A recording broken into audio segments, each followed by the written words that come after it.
From a distance, you can tell U.S. Border Patrol has someone in custody. Closer to the well-worn footpath on the American side of the wall, it becomes clear. It's a little girl, all by herself. We don't know how she got here, but on the other side, there's a woman and another child. As they surrender to Border Patrol, the child gives a little wave. Officers shout back and forth about where to meet for a reunion before taking them to an immigration processing center. All day long at the border wall, record numbers of migrants are apprehended, searched, and loaded into vans. There is great concern this will intensify.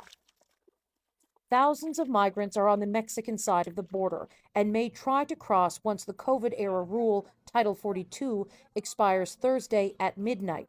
It allows border agents to quickly expel migrants.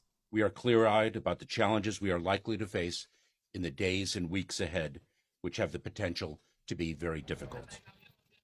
With shelters full, migrants had already been staying on the streets of El Paso, though in the last 24 hours, many have decided to surrender to authorities. For those who stayed, conditions are difficult.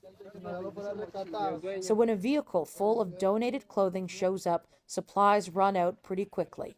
Local volunteers are happy to help. And if they're just hardworking people, and it's just like as most immigrants in this world do, when they come in, if they follow the laws, they have a great chance to come up in life. Arepa, arepa, arepa. Marian Castro hasn't decided if she'll turn herself in before Title 42 expires. I am frightened that if I turn myself in, that they will expel me, she says. Castro and her 3 kids under the age of 10 fled Venezuela after she says her husband was murdered by government officials. I want a place where I can have a job, she says, because I know here is where I will find a future. Katie, you and the team have been on the ground for a few days now. What stands out to you about how local officials are talking about this moment? It's something the mayor said, Adrian. He was asked, what's keeping him up at night right now? And he said the fact that he can't see any light. And what he means by that is he doesn't see any light at the end of the tunnel. This is a moment of a problem, of a challenge that isn't really going away.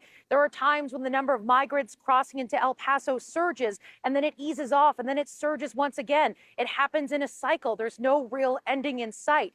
He says that the only way this challenge can really be dealt with is through new laws and policies in Congress, and he's not really optimistic that's going to happen. So from his perspective, this moment can be managed, but he doesn't see any light at the end of the tunnel.